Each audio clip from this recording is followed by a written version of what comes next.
Good evening, everyone. My name is Mo Ammar, and I work at the Chamber of Commerce, and I'm really proud to share with you that the Chamber this February will be celebrating 100 years in business. That's a lot of years. I'd like to introduce my boss, Michael Becker in the back, Chairman of the Chamber. Just a couple quick introductions. Don Mothershead. Don is the Senior Rec Coordinator who set up this room this afternoon. Don, where are you? Don, right there. A couple people called the Chamber and said that the Resident Association is a co-sponsor of this event, and who are they and where are they and how can we get a hold of them. So I'm proud to introduce Jerry Norton in the back. Jerry Norton, President of the Association. Thank you, Margiane Jameson, for providing the refreshments and the lemonade. Where's Margiane with Cedar Street Times? Thank you, Margiane. Two of our current council members are in the room, and I'd like to go ahead and introduce them. We'll start with Council Member Dan Miller, who's going to be with us for at least a couple more years. Where's Dan? Dan in the back. Dan, thank you, Dan. A council member that is leaving us after 8 years service, and he is termed out, and that's Council Member Alan Cohen on the left. Thank you for your service, Alan. Council Member Robert Hewitt and his lovely wife Jan just walked in. Council Member Robert Hewitt, 2 more years. Former Police Chief Carl Miller, who's running for the airport board. Is Carl still in the room? Carl Miller? Oh, right there. Stand up, Carl. Stand up, Carl. 6'7", Carl Miller. Finally, our city manager, Tom Frucci, who's been with us October 6th. He'll be with us for the last 5 years. Mr. Tom Frucci, city manager. At this point in time, I'd like to introduce a trooper who's been working with me for the last couple months on this event, and that's Jeannie Turner with the League of Women Voters. Jeannie, thank you.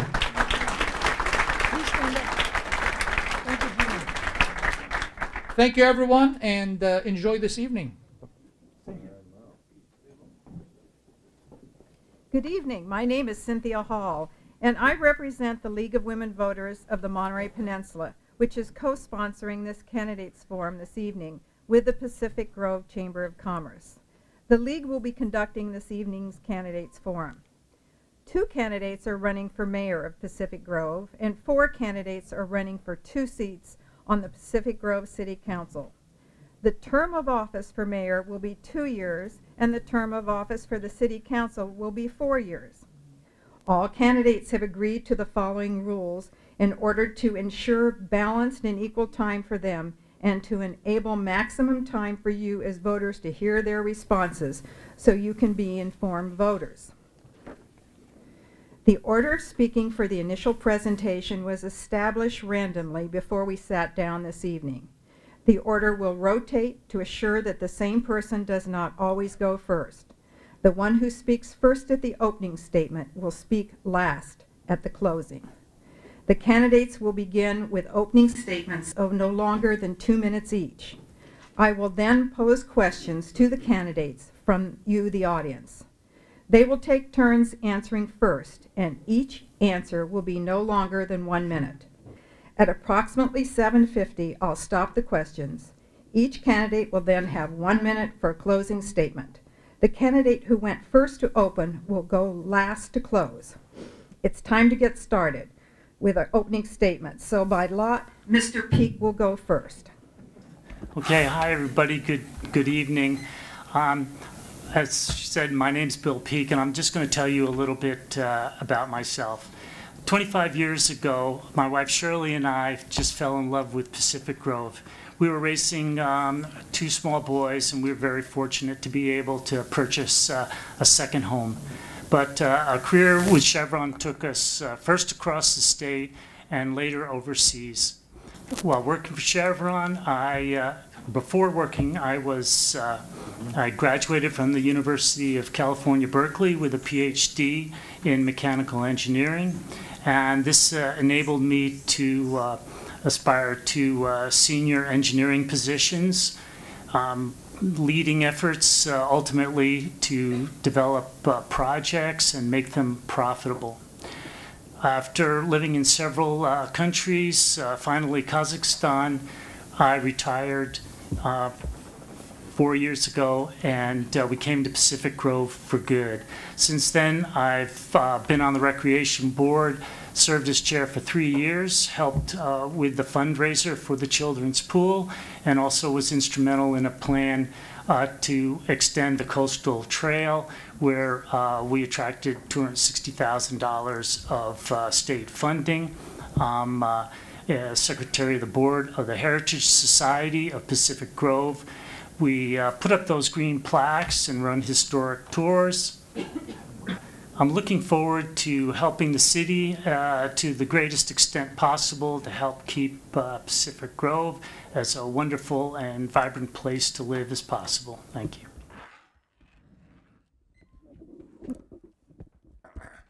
Thank you, Bill. My name is Robert Pacelli, and first of all, I want to thank you all for coming here tonight, because democracy is a participation sport. In the last 30 years or so, I've lived in downtown Pacific Grove, right there at Congress and Lighthouse, so I'm in an excellent position to excellent position to judge life between the commercial and the residential.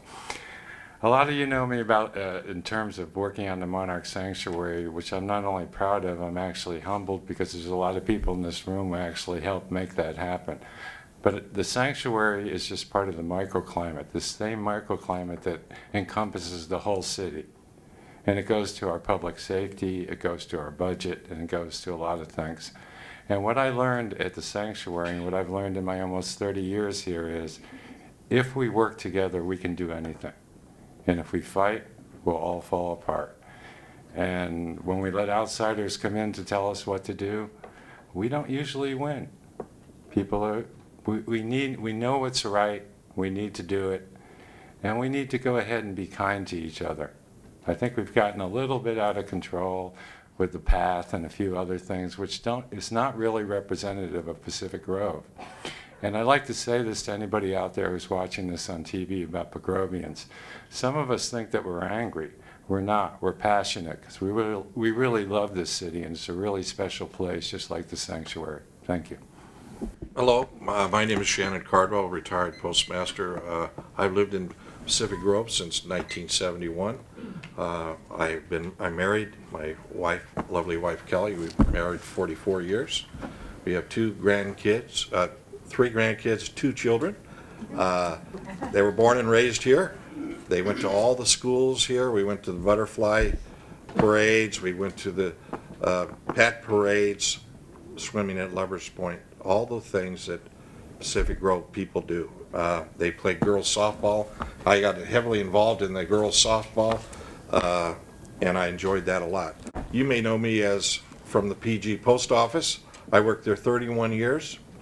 As the postmaster, I met a lot of people, did a lot of business with the business community and residents of PG. Got to solve a lot of problems, and I'm very proud of my service as your postmaster during that time. In 2012, I retired after 44 years with the U.S. Postal Service.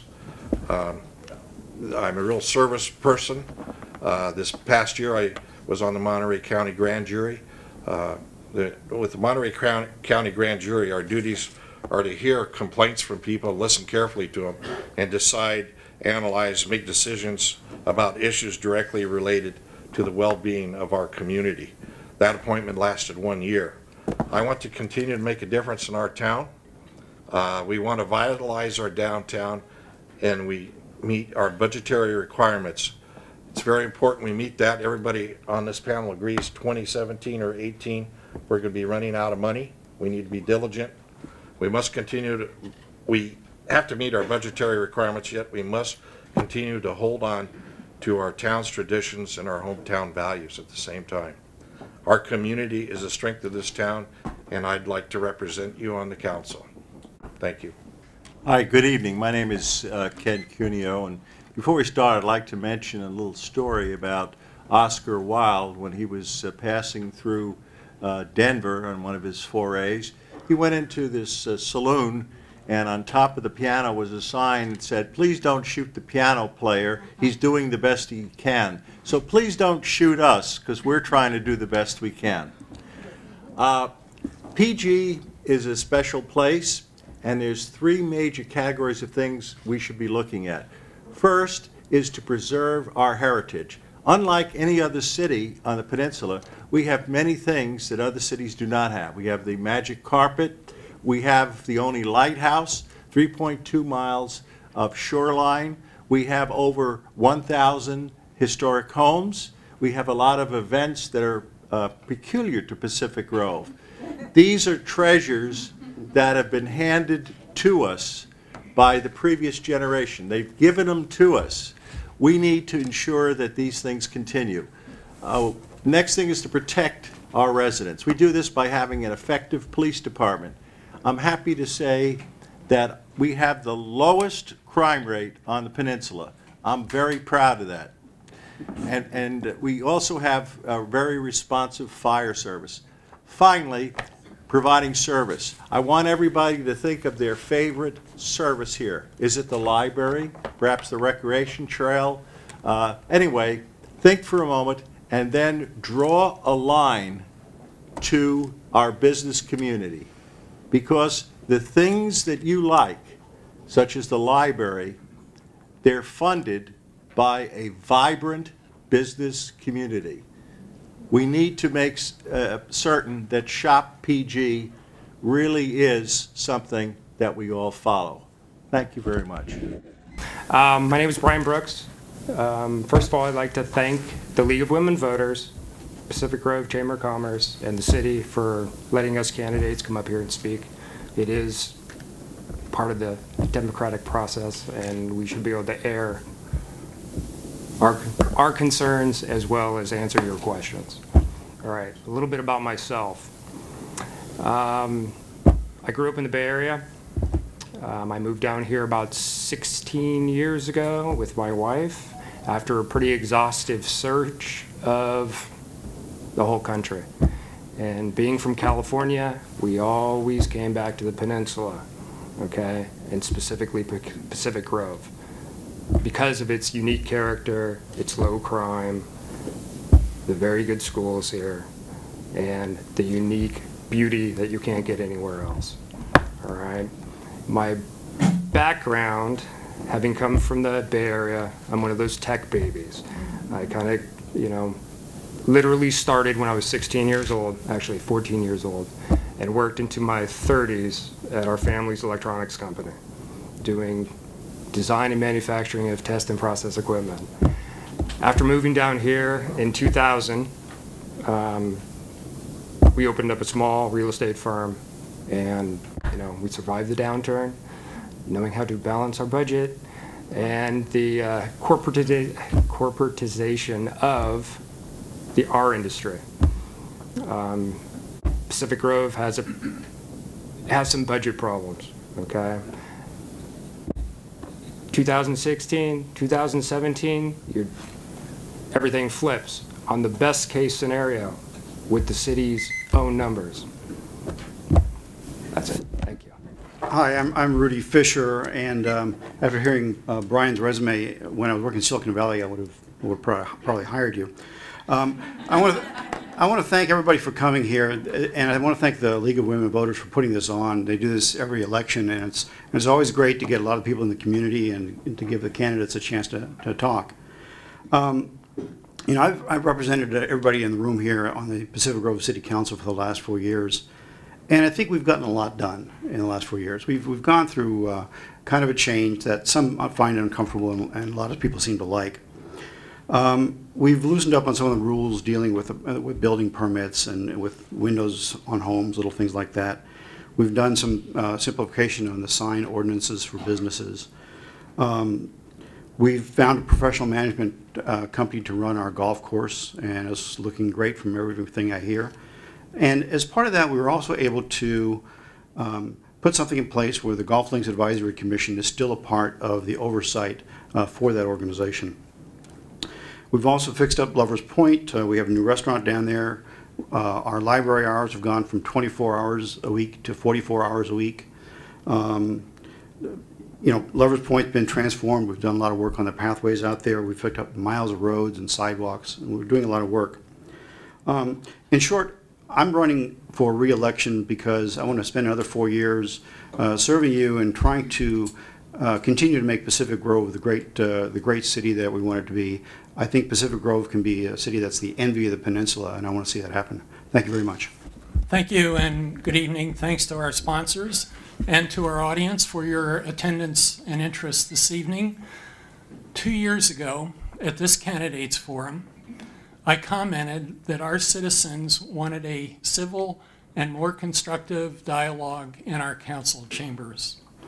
Over the past 2 years, I've strived to provide the positive and focused leadership for our city to that end. I feel we've made significant progress, and our council has been effective on many fronts. We have a plastic bag ordinance, improved harbor seal protection, increased activity at our library and museum. We have restored our budget reserves to target levels. We've implemented innovative practices to manage pension and other costs. We've launched our local water project, improved our downtown business climate, enhanced the look of our city, increased street maintenance, and strengthened our golf operations. I want to see that progress continue. That's why I'm running. Looking to the future, we will see water supply, city finances, and business vitality continue as top issues for the city. Water supply, a new source, is vital to our future. The issues are complex, and every pathway has perils. I am very committed to work with other peninsula mayors to find a solution. Our city budget requires persistent attention, as we have given over the past 2 years.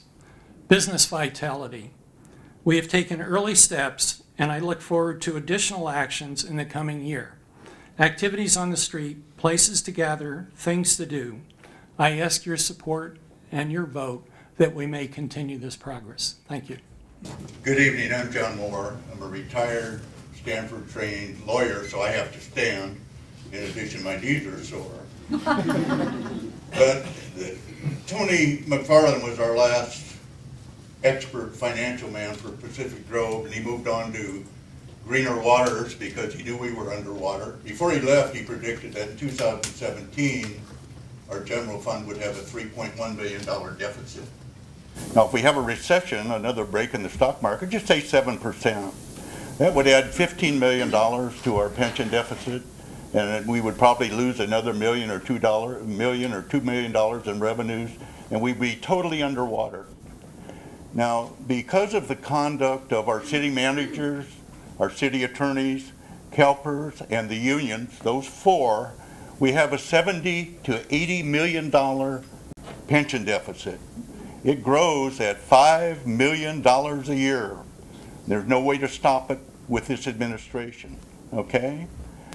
So, why am I running if it's so hopeless? Well, I've written extensively about the finance of Pacific Grove. Over 800,000 people have read my writings. It's called The Fall of Pacific Grove on my website. The good news is this, that the contract of the city manager and of the city attorney have expired. So we have a one gleam hope.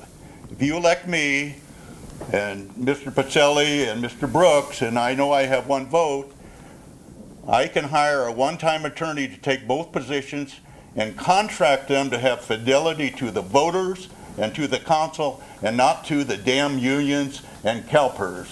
They've defeated every single pension reform, which has cost us $30 or $40 million. Okay, now I'm not feeling well, so I'm not going to stay long.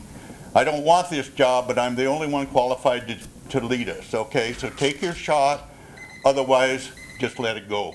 I am not feeling well. I'm going to get out of here. I don't want to give everybody the flu. I'm sorry. Well, thank you, Mr. Moore. We hope you feel better. Okay, let's get started with our first question. And our first question is, briefly, what is the state of the city finances, and how did you gather and analyze information to come to this conclusion? And we'll start with Mr. Puccelli. Okay, thank you. That's quite a mouthful for 1 minute. I think the biggest issue is that I've read all the stuff that John has, and I followed the budget over the different years, and I think it's very, very unclear. And I think right now they're talking about fees. The new thing is, and you'll see it on the agenda, that they're somehow trying to generate some new fees under Proposition 214. Now my question is, if we have a $4 million surplus, why are we looking to generate fees? And if we need to generate fees, why don't we have an open, transparent reason to go after and get them? I just don't see it, and I've tried to find it out, and one of our first duties as a council person is to find out what is real and what isn't real, because it vacillates and changes over time. And, you know, I'm optimistic that we can come out of any problem if we face it head on, and right now we're not. I believe the financial situation is that that was last reported by Tony McFarland, was that we're okay for until 2016 or 2017, and then at that time we might be in trouble.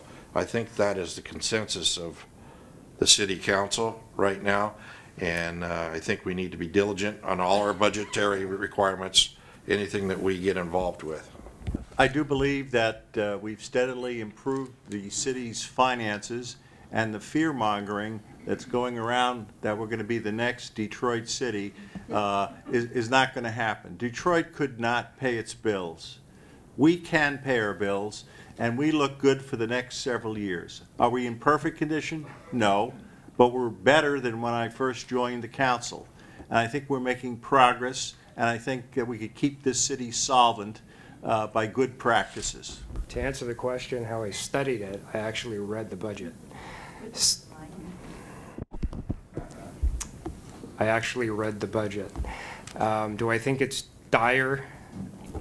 No, but it definitely is not in good shape. There has to be some hard choices done very quickly. The pensions definitely have to be addressed. You definitely have to start growing the pie to get revenues in Pacific Grove as well. So that means you're going to have to help your business community, okay? You're going to have to help, you know, grow the base, because in turn, the money that comes in is more revenue for the city as well. So that's mine. Thank you. And now Mr. Fischer. Thank you. Yeah, like Ms. Brooks, I spent a lot of time with the budget, actually. In fact, I've been spending an awful lot of time on it with over the last 3 days. I don't think the position that we have in Pacific Grove is dire at all. You know, the philosopher Karl Popper said it's dangerous to predict the future because it's based on decisions you haven't made yet. We have a lot of opportunities to make decisions. We've managed the budget very carefully. That's why we've been able to pay the bills, say no to some projects that people wanted the city to take on, and do the things that are important. We have managed the budget. Ken and I went to most of the city councils here on the peninsula for their budget sessions. I'm glad I'm in Pacific Grove rather than some of those cities. In one of the cities, one of the people said, let's spend our reserves and then we'll look for more money. Well, that's not exactly an optimal way to manage your budget. So I'm proud of the way that we've been doing it, and I think that the City Council will continue to manage it carefully. I never forget it's your tax dollars we're managing. Thank you, and I think Rudy actually summed up some of the key points very nicely. On a relative basis, 4 cities in Monterey County are looking to pass sales tax measures this time around because they are in fairly dire straits.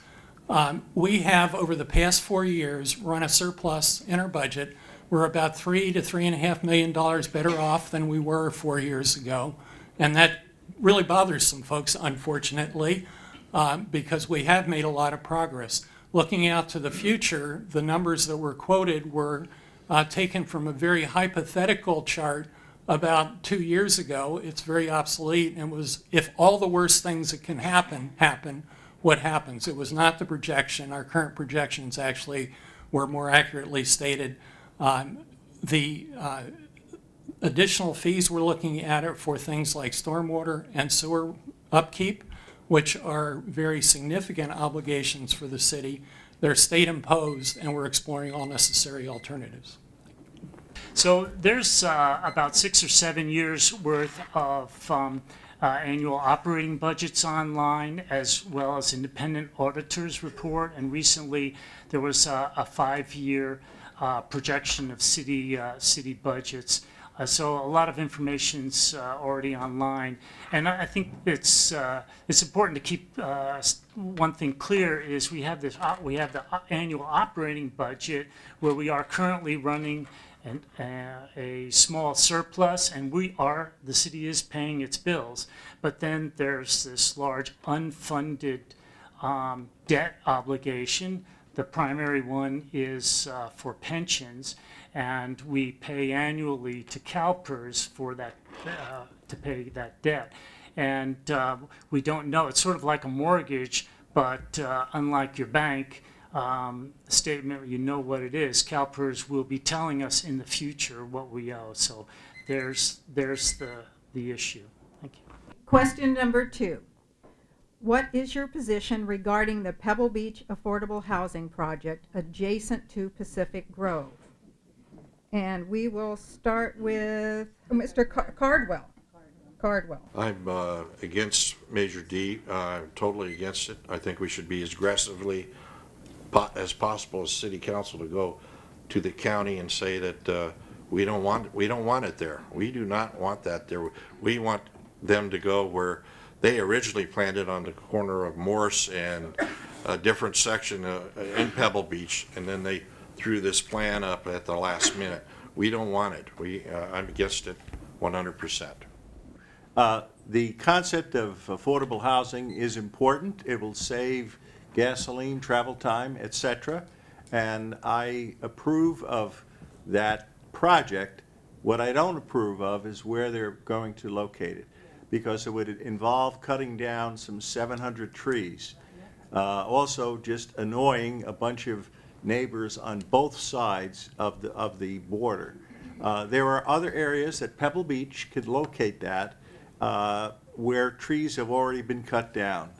So again, it's a good project, it's worthy, we do need affordable housing, but I think a better selection where that project goes is in order, and we have to convince our Board of Supervisors, in particular Dave Potter, because the city doesn't have an override on this. We can just advise and suggest.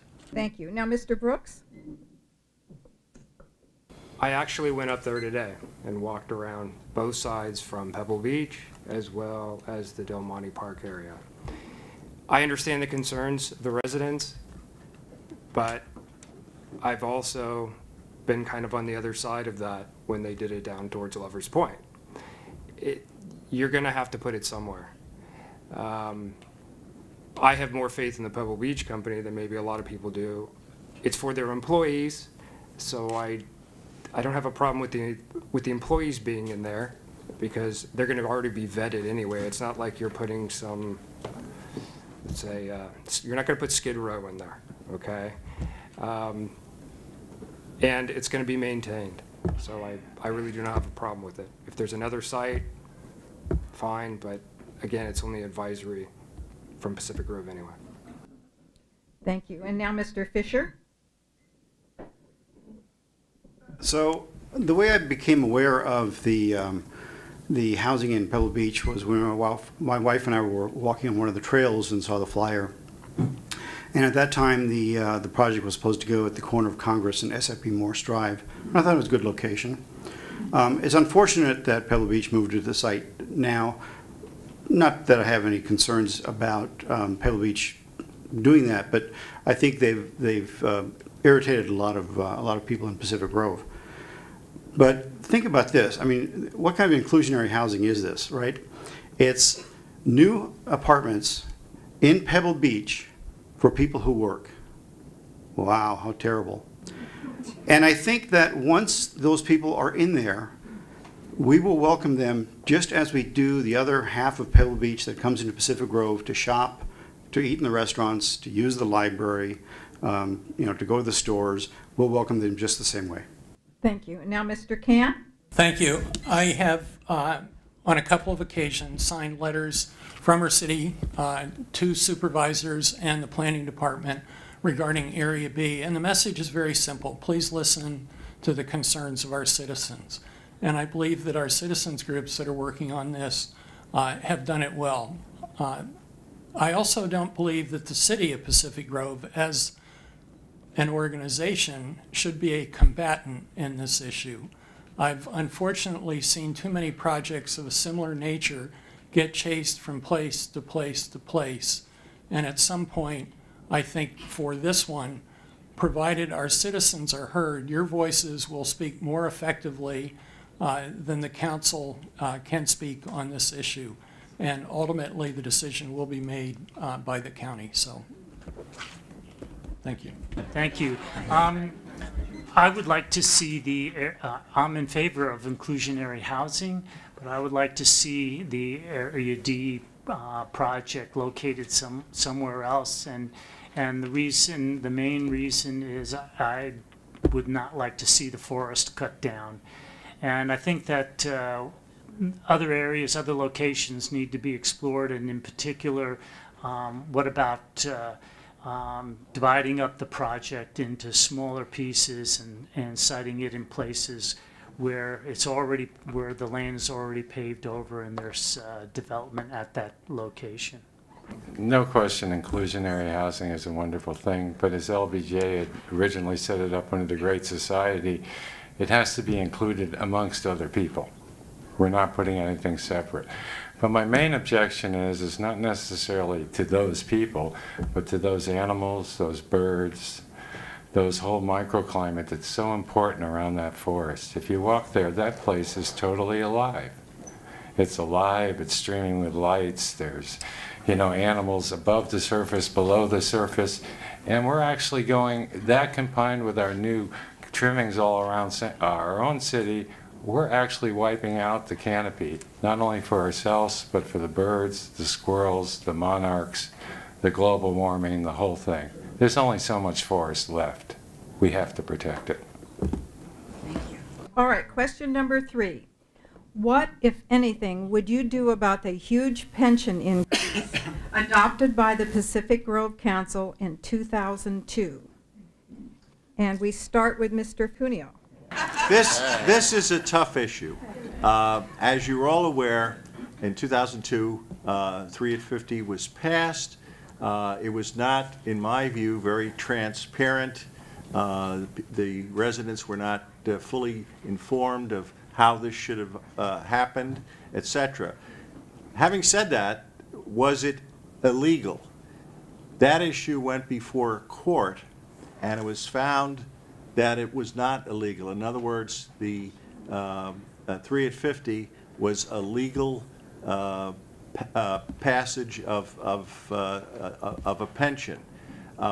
So what do we do now? Well, first of all, Sacramento, our legislature, and our governor need to look at this situation and realize that many cities are in dire straits because of high pensions. The pensions we pay... Thank you. You'll never know. Mr. Brooks. Again, it's a complicated issue. First of all, it needs to be rigorously pushed up towards the state level because the pensions are out of control. And anything forward, moving forward, needs to be at a different level. Okay? Two-tiered, whatever you want to call it, you need to lower the pension costs. Okay? Thank you. Now, Mr. Fischer. How the mind of man ever invented something like PERS baffles me. So here you have a system that they got cities to sign on, and then they legislated all in the following increases. And they basically said, because pensions used to draw about 1.6% per year of service, then it went to 2% per year. And then during the height of the stock market, they said, 3%, we can afford 3%. We're going to get 7.5% a year on our returns, but just in case, we want you guys on the hook. and then they come up with new things to keep increasing the benefits. It's unsustainable. California has about a $500 billion pension deficit. So that's 5 years of our state income. That's got to be handled on the state level. And Bill and Casey and I have worked with and talked with people from other cities, San Jose and other cities, to try to bring it on a state level as an initiative. Thank you. And now Mr. Camp. Thank you. First, I would tell you that I am disappointed that we still have folks who want to relive 2002. That issue has been settled in court. Over the past 6 years, the city has been forced to spend $600,000 in contending with pension initiatives that have been overturned by a judge in court. It is time to move on. We have to deal with reality, and we have. Here's what we've done. We've actually negotiated with our police force to gain a pension cost that's actually less than the contract that existed before the 3 at 50 contract in 2002. Going forward, we have already done what we can do locally. That's why I've signed on as one of only 5 mayors in the state on a statewide pension reform initiative, and will continue to work through the League of California Cities and avenues at the state level. Meanwhile, we're nowhere near as destitute as you might imagine and other cities in the state are. Thank you.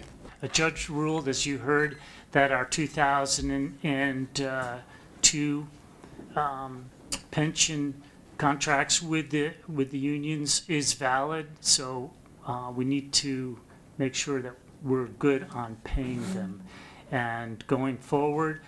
But we can also look at other ways to minimize future pension costs, and that's look at who we hire, whether they're grandfathered into the old CalPERS system, also outsourcing and shared services, though we may have reached the limit on that, and also talk to our local legislators about pension reform in Sacramento.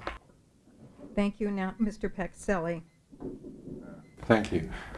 You know, it's kind of funny. We started this whole thing out a couple of questions ago about how we thought the general budget was, and we heard all these rosy predictions.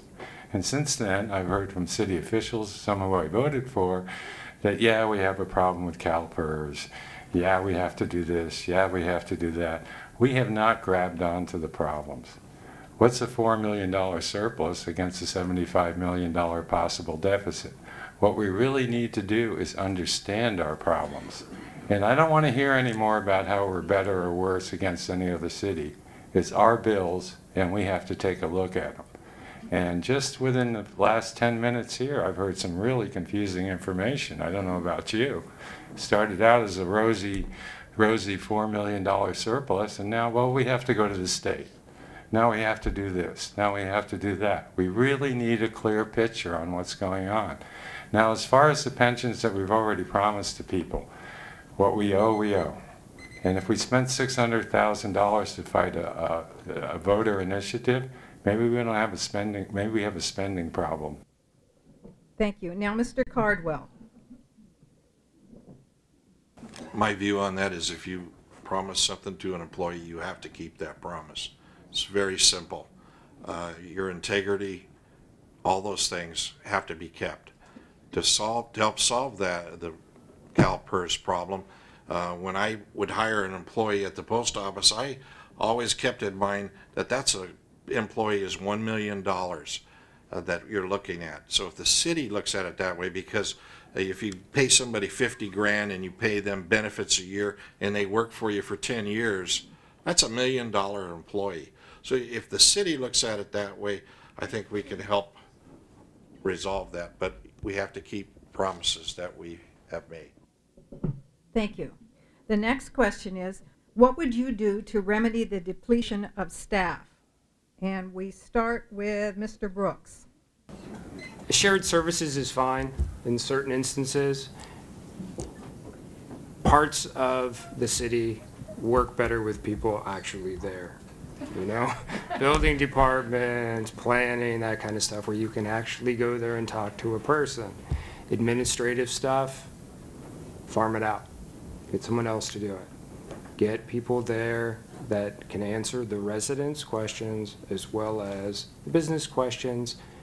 Call it a liaison or something. I don't care. Just get normal hours at city while taking some of the administrative parts, farming it out to other people. Thank you. And now Mr. Fischer. Within the city, we have some very good employees. Unfortunately, we don't have enough of them, and I agree with that. I think the city manager has recently hired a couple of people that one of their primary jobs will be to get their department staffed up to the levels that are needed. When we had talked about outsourcing, I think there's some things that you can outsource, fire, police, things like that.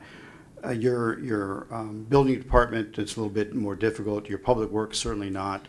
There are some things that you need to keep in the city. I believe that going forward, we will start building the staff up again. We had to make some cuts in the past, and we've lost some people for a lot of different reasons. But we're trying to put some benefits programs in place that will be cost effective for them, but be non-purchasable compensation, so it doesn't keep adding to our bills. So we're trying to be creative, and we're trying to find the right people, and I think we'll be successful in that. Thank you. And now Mr. Camp. Thank you. One of the very essential steps we have taken as a city is to look at shared service, selective outsourcing, and some pension negotiations as a combination to deal with the financial strains that we had been under 4 years of deficits and now 4 years of surplus. Part of that was having a thinner staff. Recently, we've hired, I think, 3 police officers, 2 police records technicians. We've hired an economic and development, community development director, a new finance director. There are a couple positions yet to be filled, but I believe we're reaching a point of being very near a stable level. And I'm encouraged by the capabilities we're seeing in the staff that we have now to deliver the services that we need to deliver to our citizens. Thank you. And now Mr. Peake. Okay, I look at it as 3 areas. One is to have City Hall have a customer service focus. So that means the frontline people that deal with residents and business people need to be very experienced and highly qualified. And there needs to be a continuity in this staff, so we're familiar with those people. That includes the police on the street. But the backroom administrative services, that's where we can look for potentially larger cost savings, more cost savings. And the third area is to make sure that we're using all the tools possible, particularly technology, the internet, for example, to make our city employees as efficient and as effective as possible. Thank you. And now Mr. Pacelli. I think our biggest problem here is, and once again we're getting back to budget, we're cutting down staff, is that we have a shared services with the police and the fire department, which means we can't afford our own police or firemen. And in the process, we need to hire our own public safety officer who's a local person. We can go out and get all the services from the police out of town or firemen that we need, but if we don't have a local person here who understands Pacific Grove, not only do we not get community policing, which is the basis of our own safety, but we also probably won't get a good deal in terms of what sort of staffing we need, because this person's working in another city and filling a staff in Pacific Grove. And by the way, once again, it's a budget thing. We're not really clear on how much money there is and how much we really need for public safety and what that cost of that safety is in terms of losing our community continuity. It's more than money. Thank you. Mr. Cardwell. We need to find ways to work smarter, do things better. If we need to contract out, we probably should do that. For example, sharing the dog lady with the post office, I found out that she's shared with Carmel, and it hasn't been a problem with calling her getting her to come over, that seemed to work really well. That's one of the positive things of farming out something like that, and I agree to that. Okay, Mr. Cuneo? Thank you. When you look at a service to be provided, first thing you do is look, should we even be doing this service? And if the answer is yes, there's three basic ways that you could provide that service. You could either have a person working for the city under CalPERS, or you could look outside to a private firm and contract it out, so you wouldn't have a CalPERS person, but somebody would perform that function. And the third way is like what we've done with our police chief, is we've shared it with another individual. We've got a lot of persons off of the CalPERS system. For example, the golf course workers are no longer under CalPERS. They probably never should have been. So that's what we need to do in order to keep our budget balanced. Find out which way do we want to provide a service, and then select that way, and hopefully we'll get the savings that the city needs. Okay, the next question is, what special or volunteer activities have you performed for the city of Pacific Grove? And we start with Mr. Fischer. Well, I've been involved in a couple of things in Pacific Grove. So one of the ways I got involved in the Rotary initially was I saw Mo one day going over to the building, the little house by Jewel Park, and went over to talk to him, and a group of people were getting ready to demolish the building and build a new one.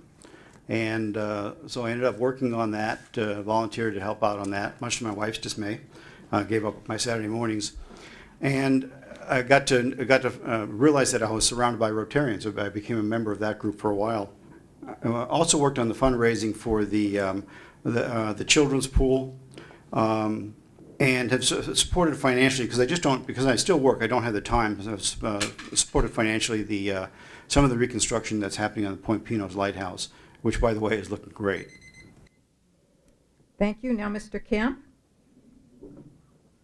Thank you. During the course of my time here in the city, I remember very much the Little House at Jewel Park project with Rudy. It was a fascinating reconstruction and improvement.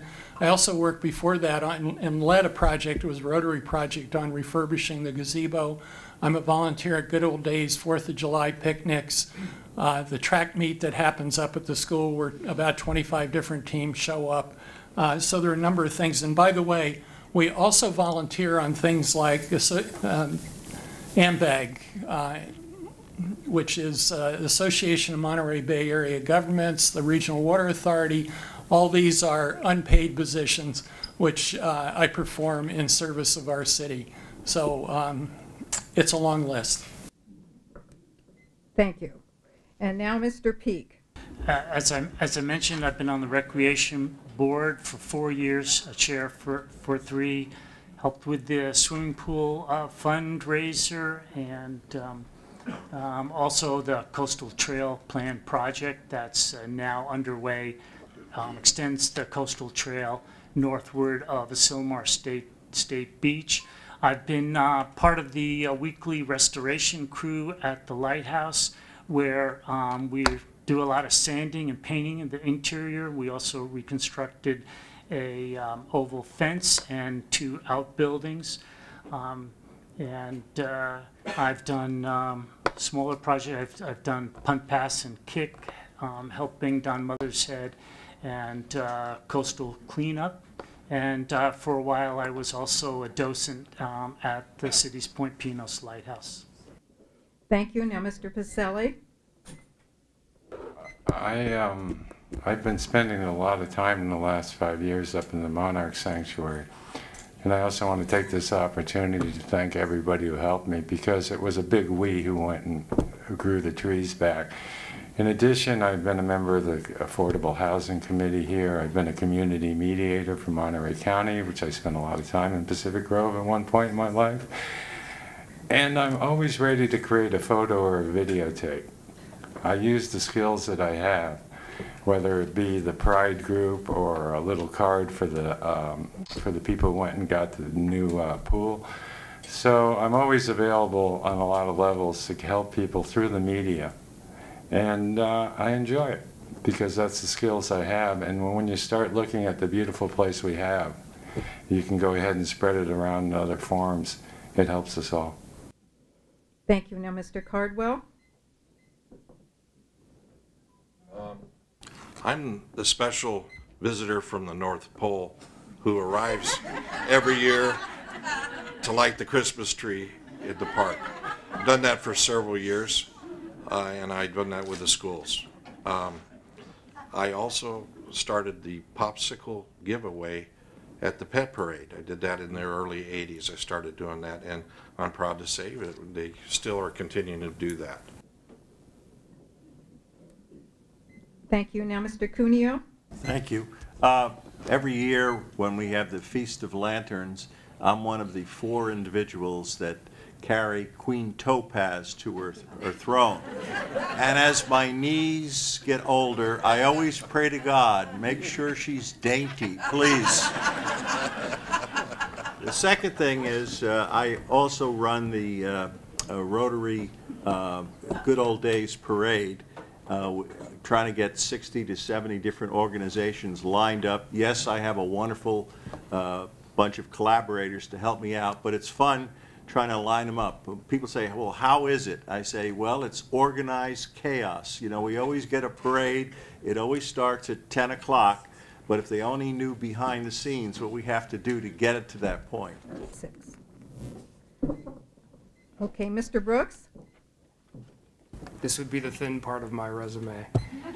I've been working for years. I still am working. I don't have a lot of time. To me, this is part of my community involvement, getting involved, trying to fix the budget here, okay? Other than cutting a check, occasionally some worthy causes around here, and doing a little bit of cleanup, I'm pretty thin on that part. Now, by audience request, we've decided to include Mr. Moore in the next question. And he gets to go first.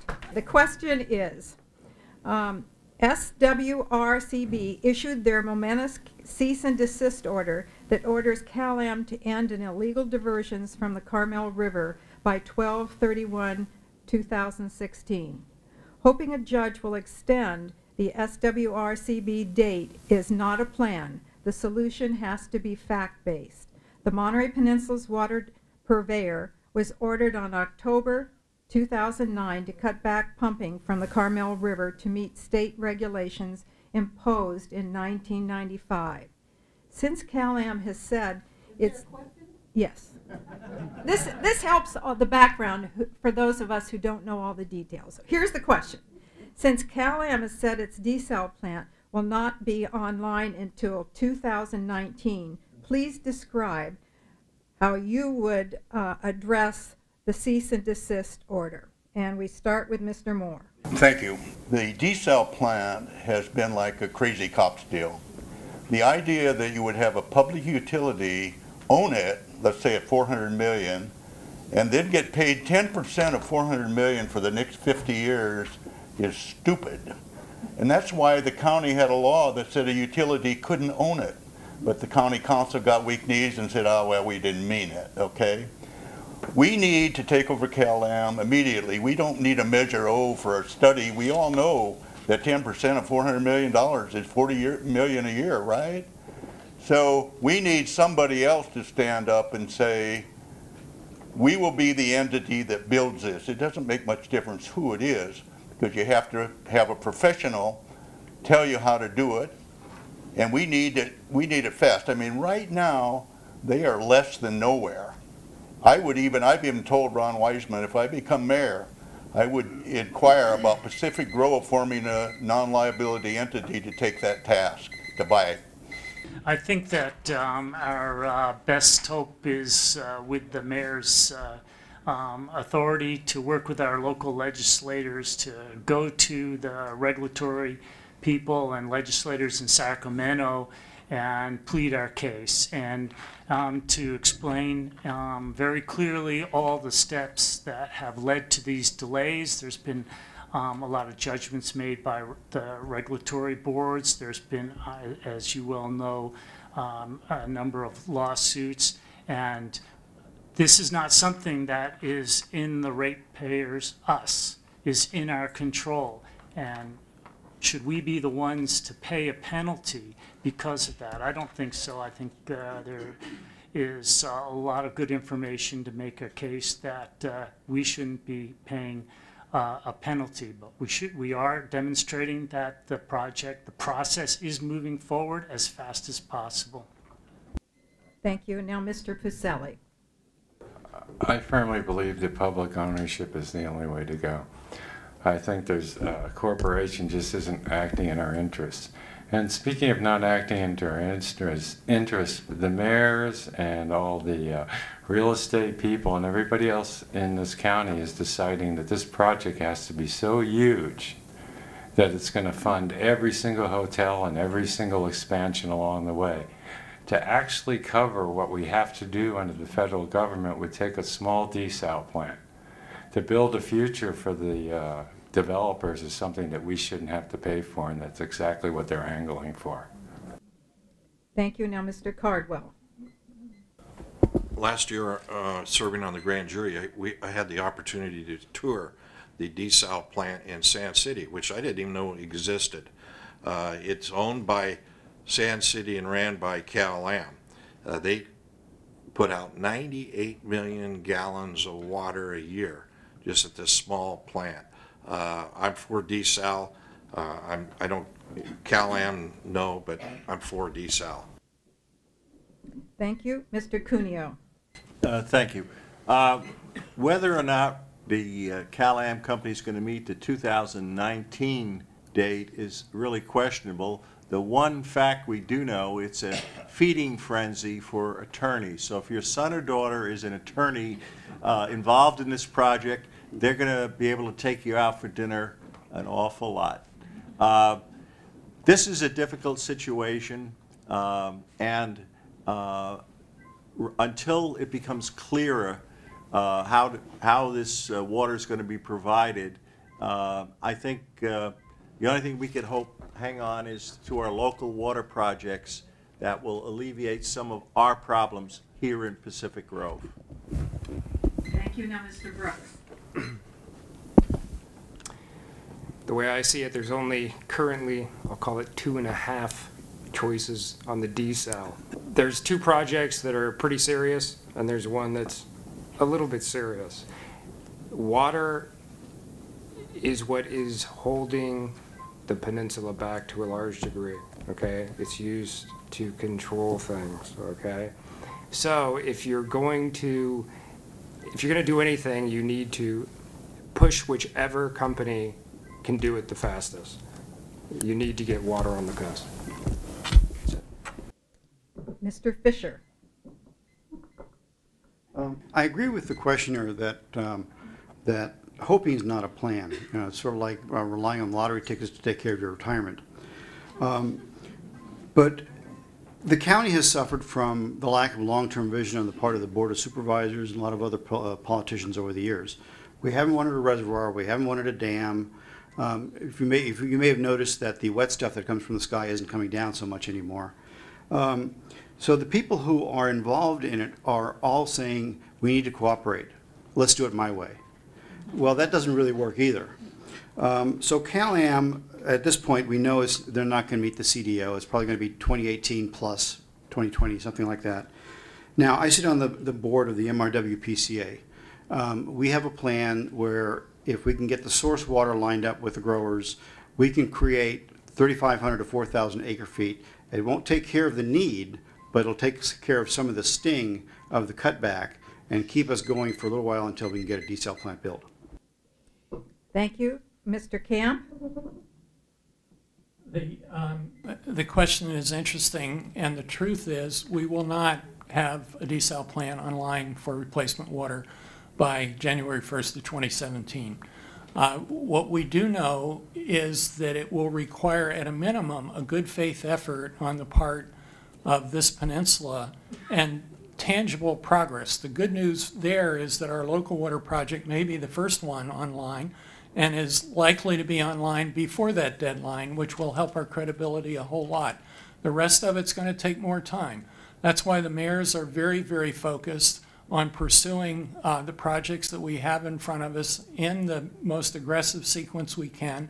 There are a lot of regulatory hurdles. They're awesome. It's a very fragile process. We have 16 parties on a settlement agreement about the size and scale of the new desal plant and the groundwater replenishment.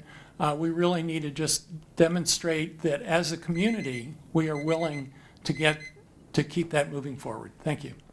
What will you do to ensure water for Pacific Grove in the long term? And we start with Mr. Peake on this one. Well, the local water project is a first excellent start, and as you know, that's a reactivation of the Point Pinos wastewater system, and that's going to take some of the sewage, filter that, and produce non-potable water for the golf course and the cemetery. And if that can be expanded, I've seen earlier plans to put stormwater into that system. Wouldn't that be terrific?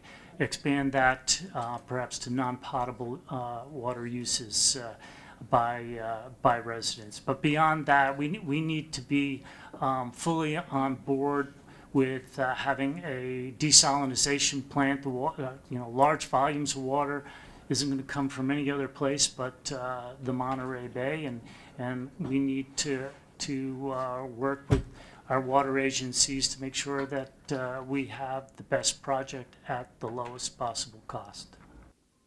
Thank you, Mr. Pucelli. I think there's like two things we can do. Number one, the first thing we have to do is think out of the box, because everybody else is thinking water is thinking of it as a profit revenue. And we have a lot of water down at the golf course, and that water used to be pumped up and filled up the steam engines that had the railroad trains. So that water could possibly be reclaimed if we take care of our sewers, which are leaking into that water. Another proposition I think we have to take on is that Pebble Beach is going to be in the same boat that we are, so to speak. So we should start working with Pebble Beach, because they have a lot more things to keep watered, and we could possibly come together and build our own little small desal system, because their need is just as strong as ours, and we're symbiotically related on the same bay, and we have the same watering system. So I think we got to look out of the box and start looking a lot further, and start looking just for Pacific Grove, not for the joint mayors or for anyone else, because we only have 4 square miles, folks. Okay, Mr. Cardwell. I'm for the project that Dan Go, the public superintendent here in town, is that's his baby. I'm for that 100%. And as I stated earlier, I'm for desal as a long-range plan. Okay, Mr. Cuneo. Thank you. I agree that we need to push forward phase 1 of our local water plans. This is an issue that should have been done a long time ago, where we are continuing to use potable water for our cemetery and for our golf course. We're one of the few places doing that, and it's costing us dearly. So phase 1, the water projects that the council has approved, I think is a good way to go. Also, it makes Dave Prendergast, the mayor of Sand City, look like a genius, having built his plant many, many years ago. And not only can he take care of his current needs, he told me he could even bring in new businesses and hook them up too. So he definitely knew what he was doing, and credit goes to him on that. Okay, thank you, Mr. Brooks. I'm in favor of phase 1 of the small water project in Pacific Grove, and then again back to desal. As long as it produces enough and is good for the ratepayers as well, I'm for it. Okay, Mr. Fischer. Well, we're spending a lot of time on water today, but I think it's a very important issue. So I agree with the concept of getting the Pacific Grove local water project online. We can do that fairly quickly. Like I said, the MRWPCA, we can get our project online. If we get the contract finally worked out with growers, we can get it online by 2017. But I think the main solution for the water problem, not just in PG, but on the peninsula, is going to be, if we don't get a dam or a reservoir, is it going to be a desal plant? I know a lot of people don't like it, but that's something that we need to do because it's an uninterruptible supply of water. We can't count on the river anymore. We can't count on the aquifers. We've been depleting the seaside aquifer, where we also have to cut back there. So I think a desal plant and pushing forward with that, the mayor and the mayor's JPA, and hopefully some of the people who are looking at different aspects can start working together. Mr. Camp. Thank you. A point of reference on how much water is available. If the Water Management District only allows us to use the water that's legally available after the cease and desist order, 35 gallons per day per person. There is not enough water for the residents on this peninsula and none for businesses. So if you're currently employed, you're out of a job. If you think you're going to go to the grocery store to shop, there's no grocery store. So quality of life is very, very significantly dependent. There are three things going on. Desal and groundwater replenishment are the larger parts of what's feasible to give us a new water supply. There's also aquifer storage and recovery, where we take excess flows of the Carmel River in the rainy season, put it in the seaside aquifer, and draw it out later when we need it. But we do need a combination of those factors to really get to where we have to be to sustain the quality of life as we know it today on this peninsula. Thank you, Mr. Moore. Yeah, thank you again. I'm not an engineer, don't want to look like a know-it-all.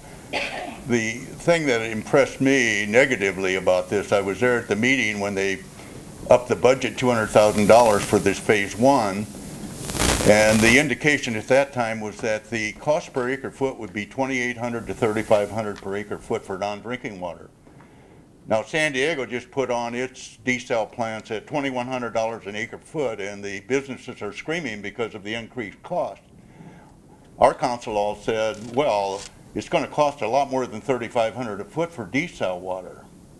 And that really concerns me, because if it costs $5,000 an acre foot, the economy is just going to sink, you know, right to the bottom. And so I hear everybody with these suggestions, but the cost could be just so disruptive to business that we go into a big recession, and there's very little effort to hold down the cost of the desal or of this phase one. Nobody is saying we can't pay $3,500 a foot for non-drinking water. Okay, that's my thought. Thank you. I think this is going to be the last question unless we are all speed talkers. The question is, what would you propose to get businesses in the open buildings in downtown? And first, Mr. Pacelli. Okay, good question. I think the approaches we've taken in the past were probably a little too traditional. Right now, if we started out with a Google map that showed where all the empty buildings were in the city and went ahead and marketed it that way, it would open it up in a new array of possibilities. Monterey Institute started out as one storefront, okay? So we have a lot of storefronts. We could put schools in those storefronts. We could do other things. But you need to have them presented in such a way that somebody could see the possibilities. And I think this marketing schemes we have from these other people are just using traditional methods, thinking about traditional things.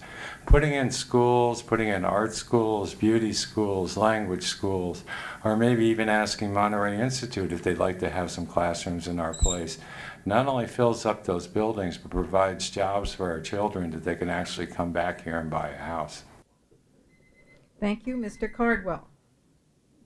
I think what we could do to improve the economic vitality of downtown is bring people downtown in the evenings, and a way to do that is maybe promote more outside dining, not parklets, because parklets take 2 parking spots, and if I was a businessman, I wouldn't want somebody taking 2 spots away from me.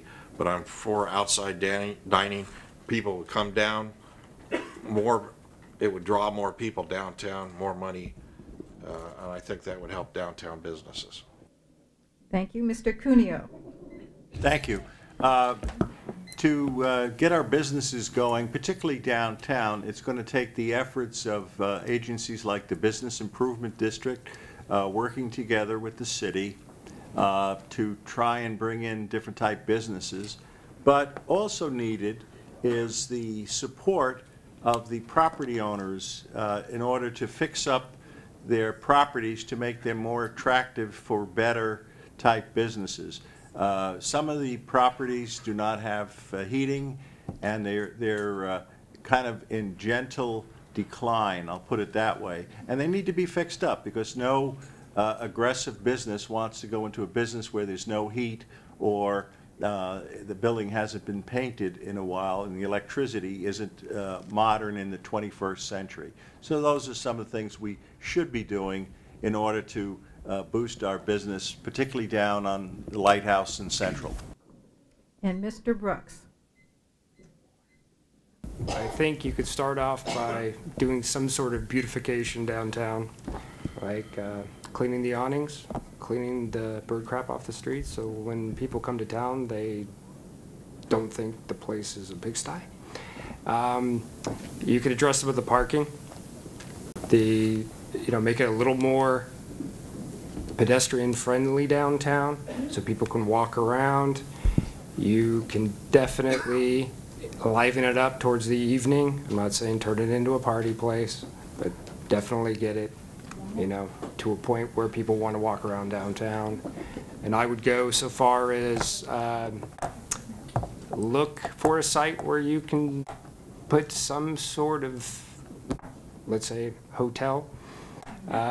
So there's actually, so you can actually hold a meeting like this there. So you don't have to go out of our town to actually conduct business and do things like conferences. Okay, Mr. Fischer.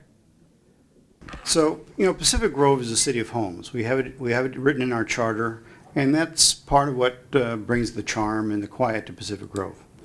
But businesses also support that.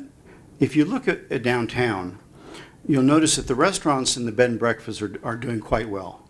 The restaurants are always busy and thriving. The bed and breakfasts are usually pretty full. But I think we need to loosen up on some of the business regulations. We can try to attract businesses all we want, but we need to give them some chance to actually open up here. And I'll use an example of the Beach House. The Beach House is trying to open up about 800 square feet of the bottom level to have a coffee shop. And there are some people who think the world is going to end if that happens. If you go to the other end of the coastal trail, there's Cafe La Strada in Monterey. Why not have one at the end of our trail here in Pacific Grove? I'd rather spend my money here than in Monterey. It's not zoned open space. It's public use. Mr. Camp.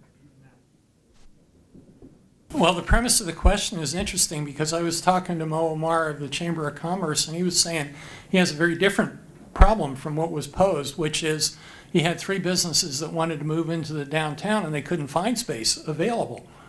So the question, I think, is really underutilized space, and do we have the kind of level of activity on the streets that can help our businesses be unequivocally successful in their business?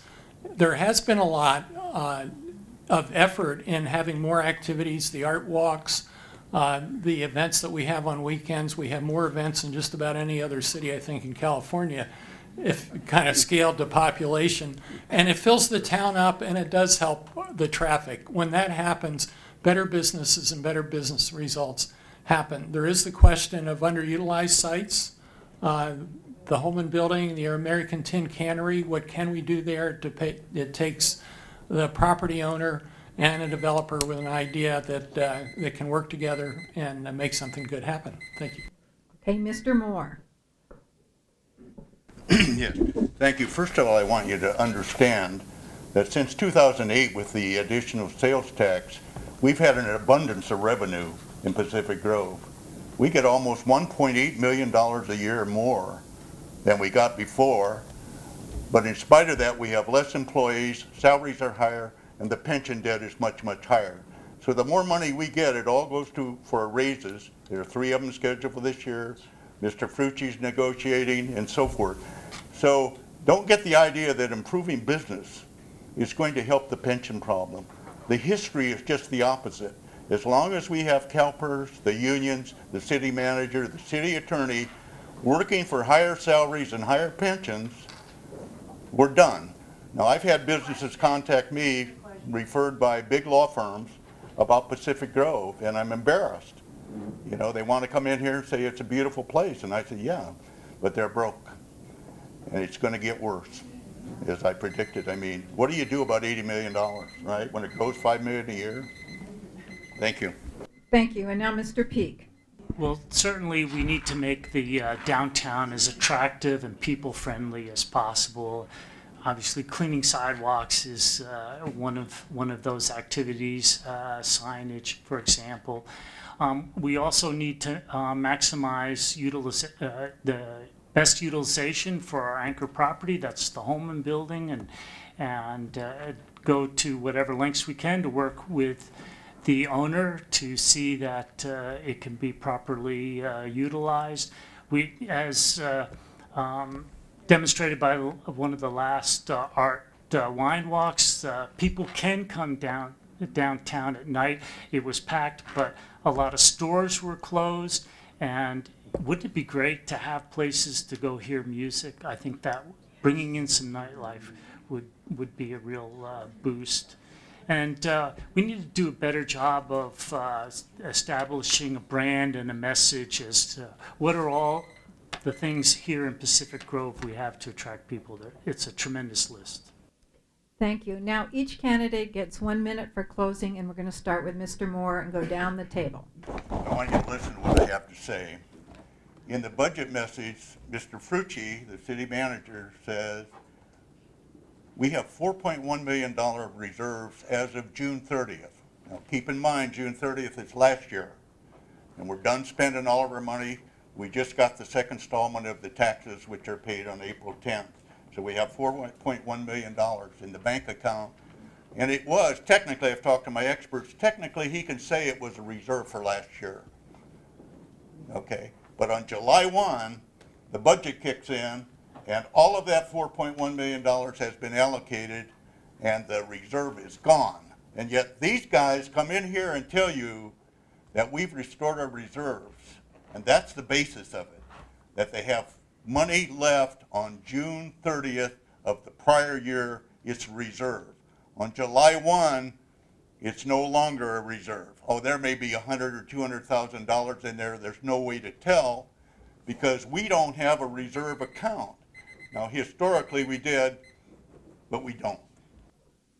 Thank you, and I'm going to approach this a little differently than what you just heard. Your votes will determine the effectiveness of your city government for the next 2 to 4 years. It's much more than a position on any single issue, and I urge you to consider these factors when you make your choices at the polls for this November 4th election. A respect for the law and a respect for the process of government. A respect for the views of all parties. While we may not always agree with each other, we must listen, hear, and understand. An interest and willingness to tackle the full range of issues, not a single issue, not just a single issue. A commitment to work for the best possible future for Pacific Grove. We have dealt with tough issues and found the common ground necessary to act on those issues. With your support and your choices, we will continue to make our city the greatest place to live. Thank you.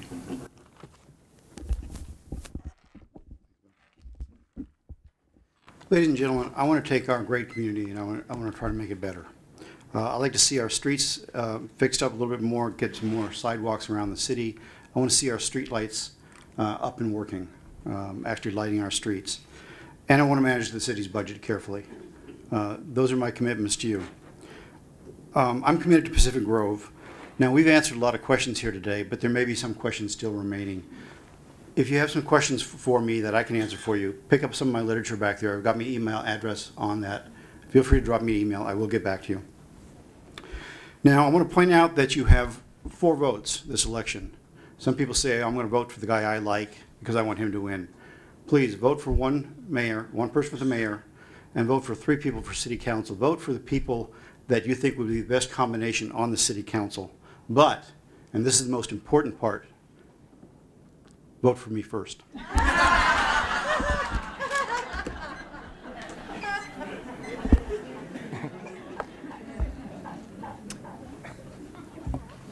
All of us here love Pacific Grove, and that's why we're here tonight. You know, I came from another place. Again, it was 16 years ago, and sometimes I somewhat still feel like an outsider. But I am willing to work with anyone, okay, and negotiate with anyone and make this town better. That's the only reason why I'm running. You may not like what I say sometimes, but I will make hard choices irregardless, and I will personally live with them, okay? So I do ask for your vote. I do want you to vote, and thank you.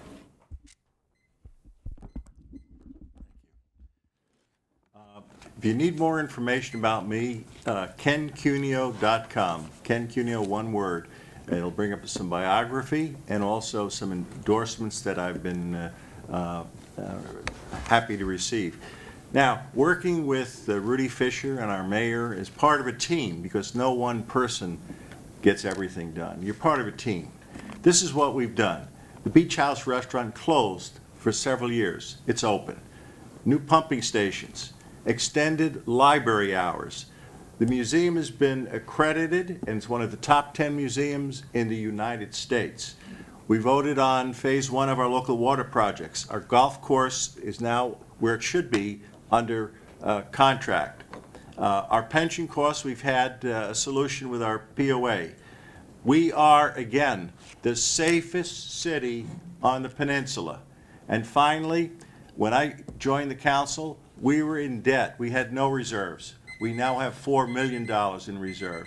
I ask for your vote.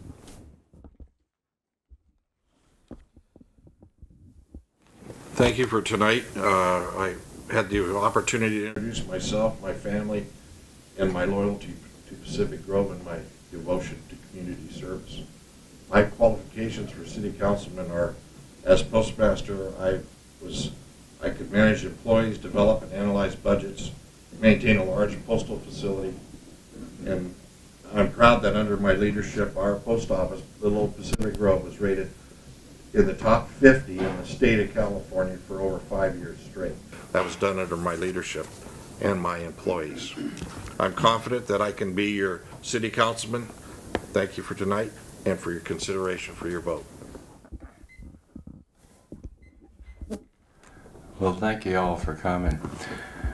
I view the city as like the monarch sanctuary. When the staff went up and did the damage and cut everything away, I went and replaced it. And I replaced it with the help of all the people in Pacific Grove, but what I did was I tried to recreate what was already there. And I think the same thing is true with our city. We need to keep what's already here, cherish it, protect it from the outside, and respect it for what it is. Because this is the microclimate that we all live in. If we keep cutting those trees, we're going to keep losing the monarchs, which happened today, by the way, sadly. But if we keep cutting away at the source of our community, a community of homes, we're not going to have much left in our own personal microclimate. And I don't think we have a financial problem. I think we have a spending problem. Thank you. My greatest concern is balancing the budget and making good on all our city's obligations, including the pensions. I'd like to see a higher priority given to city infrastructure, streets, lights, sidewalks, storm drains, the like. I'd like to see a new vision for downtown and a plan to implement it, helping small businesses locate here, grow, and thrive.